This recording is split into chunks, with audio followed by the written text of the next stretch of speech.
Dios les bendiga, mis queridos hermanos. En este día queremos mandarles un saludo especial, ya que estamos celebrando una fecha especial. Es la fecha en la cual nosotros celebramos el nacimiento de Jesús. Celebramos en lo que el mundo ha determinado como la época de Navidad. Queremos darles un saludo especial, un abrazo fuerte y desearles que Dios les bendiga mucho. Hoy vamos a hablar precisamente acerca de lo que significa la Navidad o qué es lo que dice la Biblia acerca de la Navidad o qué representa para Dios el tema de la Navidad. Y hemos titulado este mensaje de las tinieblas a la luz, de las tinieblas a la luz.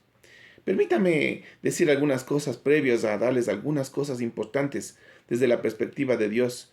¿Qué es lo que Él piensa, no? ¿Qué es lo que Dios dice en cuanto a lo que tiene que ver con la Navidad? Pero la Navidad es una época, personalmente creo que es una época en la cual es una época de luz y tinieblas, por varias razones. Unas son comerciales, otras son sociales, otras son familiares, otras son religiosas. Pero todo esto nosotros podríamos pensar, ¿realmente esto es la Navidad? ¿Esto es lo que realmente significa la Navidad desde la perspectiva de Dios, desde la perspectiva bíblica? Tristemente, puedo decir otra vez, se ha limitado el nacimiento de Jesús a una oportunidad comercial, donde todo lo que se hace gira alrededor de los negocios, de las ventas, gira alrededor de lo que es el comercio, ¿no? La comida, ¿no? Todos los asuntos comerciales, asuntos sociales, ¿no? Todos piensan que es una época en la cual es importante relacionarse. Y no digo que no es bueno, eso no estoy diciendo, pero en realidad no es suficiente para poder entender lo que significa la verdadera razón de la Navidad. Otros vuelta a algo familiar, ¿no? Muy bien, o sea, es algo importante también, la familia. Pero no es solamente eso la Navidad. Y tristemente otros lo han limitado a un tema religioso, en el cual se están llevando una procesión a un niñito o un muñequito, trasladándolo de un lado a otro lado, lanzando juegos pirotécnicos, cantándole, adorándole, lo cual claramente nos dice la escritura que no es así, no es así. Hermanos, aún la iglesia evangélica, nosotros podríamos decir que tal vez a veces caemos en problemas religiosos. Y Dios no es un Dios de religión solamente en la forma de una práctica religiosa, sino Dios va más allá, es un tema de relación profunda que debemos tener con Él y para Él y por Él, ¿no? Ahora, ¿cuál es la razón desde la perspectiva de Dios? La razón teológica, podríamos decir, ¿no? No solamente utilizando este término para sacar la palabra, la razón de Dios. ¿Cuál es la razón de Dios? Y la razón de Dios para Navidad es algo simple. Es el nacimiento de Jesús en Belén. Es el nacimiento de Jesús en Belén. Pero ¿qué significa todo esto? Esto que Jesús nació en Belén. ¿Qué significa? ¿O qué significó esto para Dios? ¿No? ¿Qué implicó estas cosas para Dios? En realidad implica muchas cosas que son tan importantes que podríamos decir que no es un acontecimiento muy simple, perdón, esto no, insignificante, sino más bien es un asunto muy complejo, es un asunto muy importante, es un asunto que realmente para Dios tomó siglos, miles de años preparar todo lo que sería el nacimiento de Cristo en la cruz. Por eso quiero darles algunos detalles de cómo fueron los preparativos del nacimiento de Jesús en Belén. ¿Qué es lo que Dios tuvo que hacer para que esto pase? Y realmente podríamos dividirlo en dos partes grandes, ¿no? Una, los preparativos de Dios y otro, los propósitos de Dios. Entonces, para que Jesús nace en Belén, Dios tuvo que realizar algunos preparativos y tuvo que cumplir con algunos propósitos o cumplir con varios propósitos sobre la gente, ¿no? Y no quiero irles a ustedes retrasando, sino más bien animándoles a que tomen en cuenta estos puntos, ¿no? Importantes que tienen que ver con los preparativos que Jesús tuvo que realizar para el nacimiento de Jesús en Belén. Número uno, Dios tenía que organizar la historia. Dios tenía que organizar la historia. Dios no permitiría que nace Jesús en una época cualquiera. Tenía que ser exacto, tenían que ser las cosas de la manera perfecta. En realidad, si nosotros miramos solamente los últimos 6 siglos antes de que Jesús nace, al menos estaban 6 imperios, los egipcios, los babilónicos, los, los persas, los griegos y por último los romanos, ¿no? Están ahí estos imperios ahí tratando de unos luchar el uno por el otro y los judíos en medio de la mitad, en medio de todos estos conflictos. No vamos a hablar de esto, pero en realidad la posición geográfica donde se encuentra ubicado Jerusalén es una zona de conflicto. ¿Por qué? Porque todos tenían que pasar por en ese lugar y el que quería conquistar o avanzar en la conquista tenía que conquistar a estos pueblos, tenía que someterles a estos pueblos. Y en medio de todo eso, Dios transformando y preparando cosas que servirían para que cuando Jesús nace, todo esté perfecto. Un detalle solamente, ¿no? Cuando Jesús nace, todo el imperio romano habla un solo idioma. Y ese idioma es el griego. ¿Por qué? Porque previo al imperio romano, un hombre llamado Carlos Magno declara que todo el imperio griego tendría que tener una lengua común. Esta fue el griego. Cuando Jesús nace y se desarrolla y el evangelio empieza a ser proclamado en todo el imperio, no era ningún problema el tema del idioma porque todos hablaban un solo idioma a pesar que eran de muchas naciones. Entonces las cosas estaban preparadas de tal manera para que Jesús naciera en ese momento y la expansión del evangelio sea algo muy grande. Así que de tal manera que en los primeros 100 años después de que Jesús nace, las cosas con el tema de la evangelización fueron en todas las direcciones, hasta el punto en que Pablo dice que hemos evangelizado a todo el mundo. Muy interesante, ¿no? Dios tenía que organizar la historia. Dios tenía que organizar los tiempos. Los tiempos. Los tiempos tenían que ser como un reloj. Como un reloj. ¿Por qué? Porque nosotros tenemos en cuenta de que había acontecimientos que tienen que ser detallados y exactos. En la Biblia encontramos nosotros profecías que se dieron en el Antiguo Testamento y tenían que cumplirse en el momento en que llegaba el tiempo perfecto. El tiempo perfecto. Entonces Dios tenía que organizar los tiempos. No eran en el tiempo en el cual las personas podrían imaginar, sino en el tiempo que Dios había organizado. Recuerde que Dios es el Dios del tiempo. Dios es el que controla los tiempos. Y Dios sabe cuál es el tiempo adecuado, cuál es el tiempo perfecto. Esto es muy importante comprender, ¿no? Dios tenía que organizar la historia. Dios tenía que organizar los tiempos. Dios tenía que organizar los pensamientos. Los pensamientos. No, a mí me fascina ver cómo la época en la que Jesús nace, el pensamiento estaba tan organizado para que cuando Jesús nace, el Evangelio pueda ser transmitido de tal forma que las personas tenían en cuenta las cosas que tenían que hacer, las cosas que tenían que creer y cómo ese Evangelio se extiende, ¿no?, en esas direcciones. Hay previo al nacimiento de Jesús, surgen 3 filósofos, Aristóteles, Sócrates y Platón, y estos filósofos están en la búsqueda del ser, ¿no?, la razón del ser, y descubren que una razón de alguien que nos dio el ser es un ser supremo. ¿Y quién es ese ser supremo? Ellos dicen, no lo sabemos, y le determinan y le ponen el nombre de Logos. Y cuando Jesús nace y el apóstol Juan da la respuesta a las personas y dice, en el principio era el verbo y el verbo era con Dios y el verbo era Dios y la palabra verbo es la palabra logos. En pocas palabras, la respuesta al pensamiento, a la incógnita de la época, saben, era Jesús, era Jesús. Entonces, Dios tenía que organizar los pensamientos, incluso para nosotros hoy en día, aunque vamos a ver después de eso, ¿no? También. Y Dios tenía que organizar la misión. Dios estableció una misión en el mismo momento en que el hombre cayó.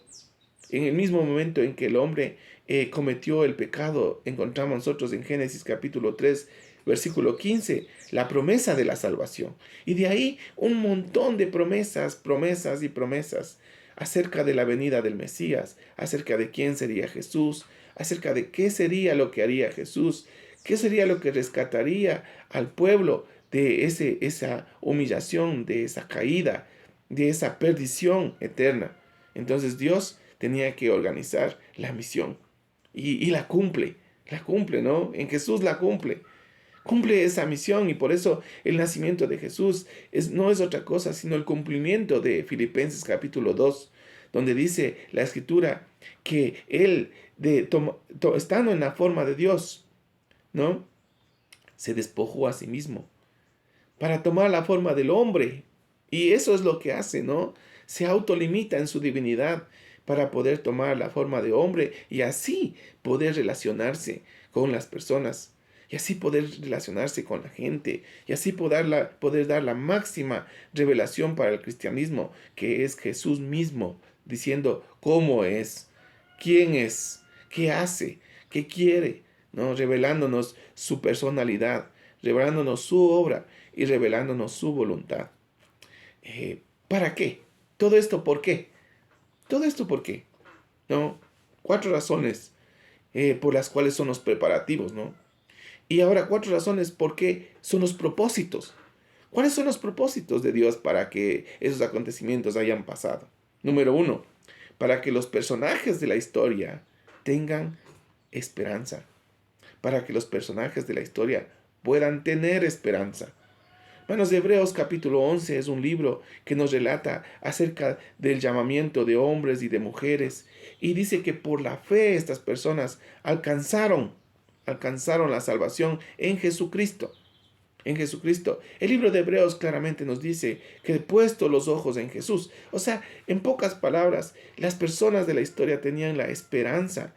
Y cuando Jesús nace se cumple esa esperanza y se evidencia de que lo que ellos creyeron no fue en vano, sino ahí tenemos la evidencia de que la fe puesta en el Mesías, en el que habría de venir, se cumplió, se cumplió. Entonces, para que las personas de la historia puedan tener esperanza. Hermanos, esto me hace y me anima a mí a entender por qué. Porque también nosotros tenemos que tener ahora la misma esperanza de acontecimientos que todavía no suceden, ¿no? Que un día estaremos con Jesús en la eternidad, que un día miraremos y estaremos con aquellas personas que han muerto, porque creemos nosotros en que nosotros seremos resucitados, ¿sí? En que seremos levantados y que la muerte no tendrá un fin. Número 2, para que el impacto mundial tenga un antes y un después. Dios tenía que organizar los tiempos.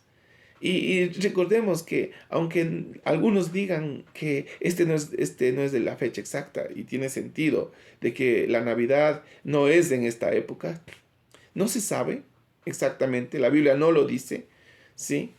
Pero lo que sí sabemos es que no importa cuándo fue, lo que sí sabemos, hermanos, es que hay un antes y un después.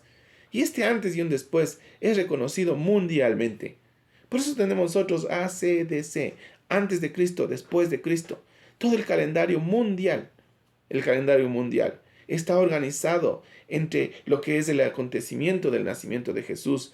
¿Por qué? Porque está organizado entre la venida de Cristo, ¿no? Y el antes de la venida de Cristo. Entonces, esto es algo que causa un impacto mundial. Cualquier persona, no importa quién sea, sin importar cuál sea su forma religiosa, va a tener en cuenta el calendario cristiano. Entonces, esto es un impacto mundial, es un impacto mundial. Entonces, esto es importante, ¿no? Un propósito mundial. 3, para que las respuestas tengan la profundidad que perdure por siempre. Hoy tenemos mucha gente escéptica, tenemos mucha gente que cuestiona el Evangelio, hay mucha gente que cuestiona la venida de Jesús, hay personas que cuestionan la autoridad de las Escrituras, hay personas que de alguna manera están tan arraigados en un pensamiento que tristemente no pueden admitir que el único pensamiento que no es una teoría, sino es una verdad absoluta, es la Biblia. es la Biblia. Y esto es algo que tenemos que sacarnos nosotros de la cabeza, pensar que cuántas ideas que tenemos, mientras que no sea una idea fundamentada en la palabra de Dios, entonces no es una idea válida, siempre será una teoría. Hay mucha gente que hoy en día luchan y defienden teorías en lugar de defender verdades absolutas, como es el caso de las Escrituras, de la Biblia. Hermanos, yo les animo a que ustedes puedan decir que si tienen una duda, quien puede dar la respuesta únicamente es la Escritura. Y por eso vino Jesús, para que las personas tengan respuestas, respuestas que perduren por siempre. ¿Cuántos de los grupos en la época de Jesús, los fariseos, los saduceos, los escribas, los grupos políticos de oposición, trataban de condenarle a Jesús, trataban de confrontarle a Jesús? Y Jesús simplemente a veces con una actitud o con unas pocas palabras les dejaba callados a las personas de la oposición. Hermanos, recuerden que las frases como por ejemplo, si alguien está libre de pecado, tire la primera piedra. Hermanos, es una respuesta teológica a un gran problema que tenía la sociedad. ¿Para qué vino Jesús? Para que nuestros pensamientos puedan ser organizados y perduren por siempre. Y por último, ¿para qué vino Jesús? Para que todos los que creen en Jesús, pasemos de las tinieblas a la luz. Y este creo que es el acontecimiento en el cual nosotros hemos convocado a ustedes. La Biblia nos dice, porque un niño nos es nacido, hijos nos es dado, el principado sobre su hombro, y se llamará su nombre admirable, consejero, Dios fuerte, Padre eterno, príncipe de paz. Esto es la razón de por qué nosotros debemos pasar de las tinieblas a la luz. ¿Por qué? Porque la Biblia nos dice que Él es luz y nosotros estamos en las tinieblas. Hermanos, no deje pasar esta época. No deje pasar esta época sin reflexionar en que posiblemente usted se encuentre celebrando la Navidad, pero desde la perspectiva comercial, o celebrando la Navidad desde la perspectiva social, o celebrando la Navidad desde la perspectiva familiar, o por último, inclusive puede ser que esté celebrando la Navidad desde la perspectiva religiosa. Pero no sirve de nada si es que usted no ha pasado de las tinieblas a la luz. Por lo tanto, lo más importante en esta época en la cual celebramos el nacimiento de Jesús en Belén, en el cual celebramos la encarnación de Cristo en esa revelación prometida, profetizada muchos años antes, celebramos nosotros principalmente que este acontecimiento dio origen a que se cumpla la misión de que las personas puedan pasar de las tinieblas a la luz. Es mi desafío y mi ánimo que en este día usted pueda decir, no es lo más importante lo exterior, lo más importante es lo que pasa en mi corazón, en mi mente, en mi vida. Y lo que deseo es pasar de las tinieblas a la luz. Oremos. Señor, gracias por este momento, gracias por esta oportunidad. Pido tu dirección, pido tu bendición y pido que en este día, Señor, las personas puedan comprender que lo más importante en un acontecimiento como el de hoy, el de la Navidad, podamos nosotros pasar de las tinieblas a la luz. Gracias, Señor. Te doy por todo en el nombre de Jesús. Amén y amén. Dios les bendiga, hermanos.